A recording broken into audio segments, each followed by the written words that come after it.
Well, during a Georgia spring, huge, bright, and beautiful yellow fields means growers of a certain crop must repeatedly answer one question from friends and neighbors. What are you growing outside of town? As Rick Treptow says, it's not a mystery anymore. On this particular farm here a couple of weeks ago when the flowers were in complete full bloom, I think we had as many as about 14 cars were out here at one time taking pictures. We've seen everything from babies on blankets on the ground to people on horseback standing out in canola, and actually saw a bride and groom last year on another farm standing out in the canola.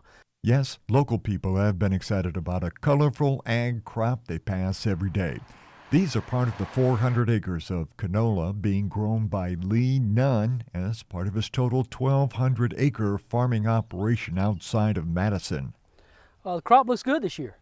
We've had plenty of rain through the growing season, through the spring here. Not been so hot like it was last year. Expecting a very good crop this year. A group of local farmers were approached to grow canola by Robert Davis of Ag Strong LLC, located in Bowersville. Lee was a true young farmer willing to try anything new. I said, yeah, sure. Then my next question was, exactly what is canola?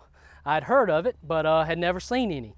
Lee did add 40 canola acres to his crop mix that now includes this winter wheat, grain sorghum, soybeans, and some corn. Nothing is irrigated due to their location. He also has continued his fencing company. But this canola seed is about 1/4 the size of a blueberry. A 35-pound bag runs a hefty $500. Getting it to make a stand is critical. To get a good population, you only plant about 3 pounds to the acre. Lee now has 400 acres of canola in nearby fields.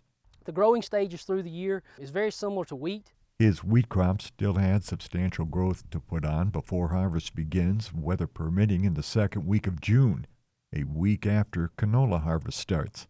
One advantage to a canola crop is you plant it about a month earlier than you do a wheat crop, so that gives you time to get your canola in a timely manner. And it's easy to see canola gets tall. I'm about 6'2". The one drawback from canola that I see is you can't plant it on the same farm except every 3 years in a 3-year rotation. It's very susceptible to blackleg and what they call stem rot. You would think an alternative crop like canola is costly to grow per acre. A fungicide application is required. Lee Nunn is the Morgan County Farm Bureau president. He and a few other growers have found canola gives the community a new agricultural vitality.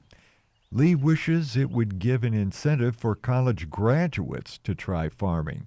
But this crop is priced off the soybean market, so if you can attain a reasonable yield, there is a fair profit to be made. One of the harder things that I see with the beginning or the young farmer is being able to find land to rent to sustain an operation. And it gets tougher and tougher every year, especially with the high prices we have. It seems like we got a lot of people that have jumped into the farming business the last few years. Producing canola certainly takes different production practices, but I asked Lee Nunn if he ever sits back and says, this is a fun crop to grow.